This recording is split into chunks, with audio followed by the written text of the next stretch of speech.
We are listening now to fire officials giving an update in northern Etobicoke after 4 people were rushed to hospital in a house fire. Let's listen in now.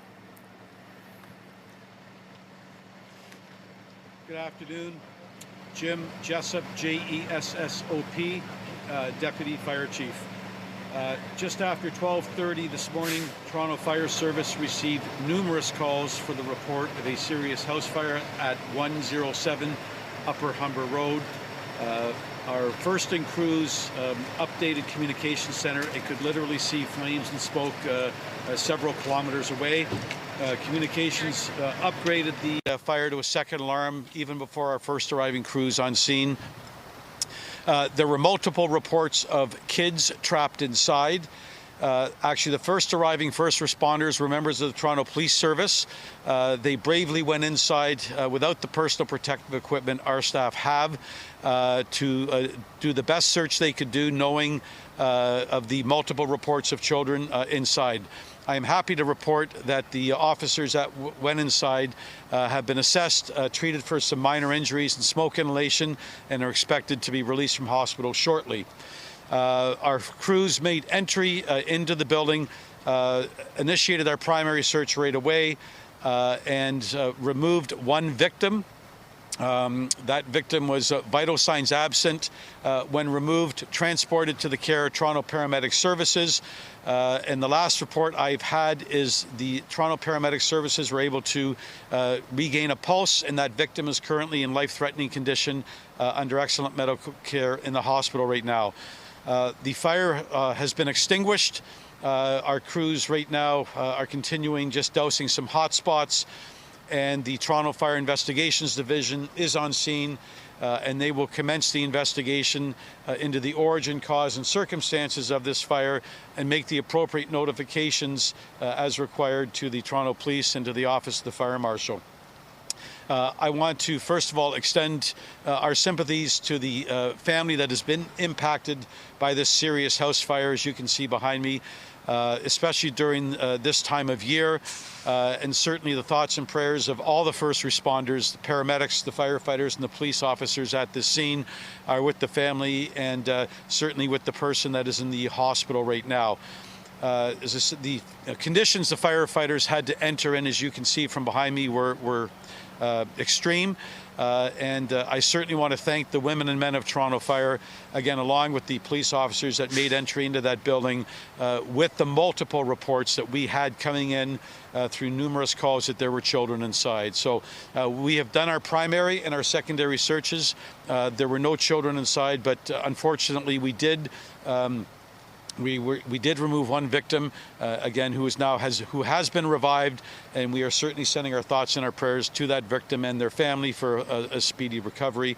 The investigation will commence, and we've also notified the Toronto Building Division because of the severity of the fire, and an inspector is en route right now. What can you tell us about the victim, age and gender, and how many people were inside the home? So I can't speak to the specifics right now, given the condition of the victim and obviously their family. But we had numerous phone calls and numerous reports of no less than 2 children in the house at the time. Our crews, we're certain at this point that the only person in the house at the time was the person that the firefighters found. So as I said, the person was vital signs absent, was brought out quickly, transported to the Toronto Paramedic Services, who were able to revive the victim en route. And that victim, to the last report I had, is still in life-threatening condition at the hospital. Where was the victim found inside the home, and where did the fire start? So that will form part of the investigation. I can't comment at this point on where the victim was located. The Toronto Fire Investigations Division is on scene. They're going to begin their investigation into the origin, cause, and circumstances of the fire, and that information will certainly, come out in due course as part of the investigation. Looking at the structure of the home, are you confident that the building is stable? And can you talk about any sort of initial reports and the extent of the damage right now? It was a severe fire. As I said, I spoke to the incoming crews, and they literally saw the flames and the smoke from kilometers away. Our communications center took multiple calls, and the excellent staff in our comms center escalated the alarm to a second alarm even before the first arriving crews arrived on scene. The fire had flashed over. The flames were rolling out the second floor upon their arrival, so they were met with extreme conditions. The condition of the building at this point, that is why we've notified Toronto Building. The on-call building inspector is en route, and they will make the determination from a structural perspective on the stability of the building. I understand there were people living in the basement. Were they out of the home by the time crews arrived? So all I can say is the primary and secondary searches have confirmed that there was only one person inside when we arrived. That person was removed by Toronto firefighters and again, as I noted, was revived by Toronto Paramedic Services and is currently in life-threatening life-threatening conditioning at the hospital. And just looking at the house, could you confirm that it was kind of located to the upper floor, the front of the house? Well, certainly the severity of the fire, as you can see behind me, the second floor absolutely was fully involved with flame, and the reports I have from the incoming crews is the flames were rolling outside the window. It had already flashed over upon their arrival. What kind of challenges did firefighters face? It was freezing cold last night. Certainly, the conditions are a little harsher than normal, but again, all of our first responders in the City of Toronto, the paramedics, the firefighters, and the police officers, we deal with the extremes in the winter and the extremes in the summer. The conditions inside this house certainly were severe for our crews. I've spoken to them. A number of helmets were melted and visors were melted, but again, I can't thank the firefighters and the police officers that went in with the multiple reports of children inside that house for doing what they did. I spoke with Deputy Chief Pogue, and her officers are fine. And again, the firefighters fought their way up and were able to locate one victim. And again, our thoughts and prayers are with that victim to make a full recovery. How long do you expect crews to still be on the scene as well as the shelter? We will be on scene certainly for the next 24 hours. The investigation will take a number of hours, if not potentially a day or two, and we will have a fire watch on scene for no less than 24 hours given the severity of the fire, just to make sure that there are no hot spots that flare up. How many officers went into the house when I don't have an exact number. I certainly heard a number of officers had gone in. They were first on scene, and again, when any emergency responder receives multiple calls and multiple notifications that there are children inside a burning house, they are going to go in, and I'm just glad that everyone, the officers made their way out.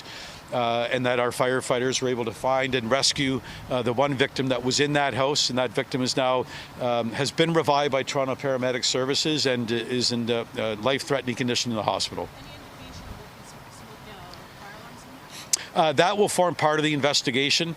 Like any investigation, the assessment of the Ontario Fire Code will come into effect, as is, where did the fire start and how did it start and what led to the circumstances early this afternoon for a fire to develop and accelerate that fast. And you heard from neighbors that the owners of the home were outside of the country. I wonder if you can confirm that, if you've had contact. I can't confirm that at all. I don't have information on that. Unrelated, but do you have any update in terms of the commercial fire that was going on? I don't. I was notified earlier of that fire. I spoke with the platoon chief that was actually at that fire, and then immediately responded to this fire, especially with the reports of multiple children inside. From the reports I had earlier, there were certainly no report of injuries at that fire, and the Toronto firefighters have knocked the fire down. And again, they will be conducting a fire watch there as well. How long did it take for fire crews to get control of the situation? At this scene here, the fire was knocked down within the first half hour. The crews did an excellent job. They fought their way up. Again, the fire had already flashed over. They were met with extreme heat and flame conditions, and were able to knock that fire down very quickly, while simultaneously crews were inside searching for victims. So again, could not be more proud of the women and men of the Toronto Fire Service today for what they did, and certainly a big thanks to the Toronto Police Service and the Toronto paramedics that revived the person we removed. We do know that this investigation, as you mentioned, is still ongoing, but any message that you have just for the community as a whole and just residents as a whole? We know sometimes these fires can happen, especially over the holidays. Any message that you wanted to remind residents? Oh, certainly. Well, thank you. Well, from a generic perspective, and not suggesting or commenting on this investigation, especially this time of year, please make sure that you have working smoke alarms outside of every bedroom and on every story of your house, and also please make sure you have working carbon monoxide alarms in your house. This time of year, unfortunately, we always seem to get severe fires, and again, Toronto Fire Service wants to remind everyone to make sure that you have working smoke alarms, working carbon monoxide alarms, and that you have a home escape plan so that in the event of a fire that your family members know how to get out and know where to meet you. Okay, thank you very much, everyone. Appreciate it.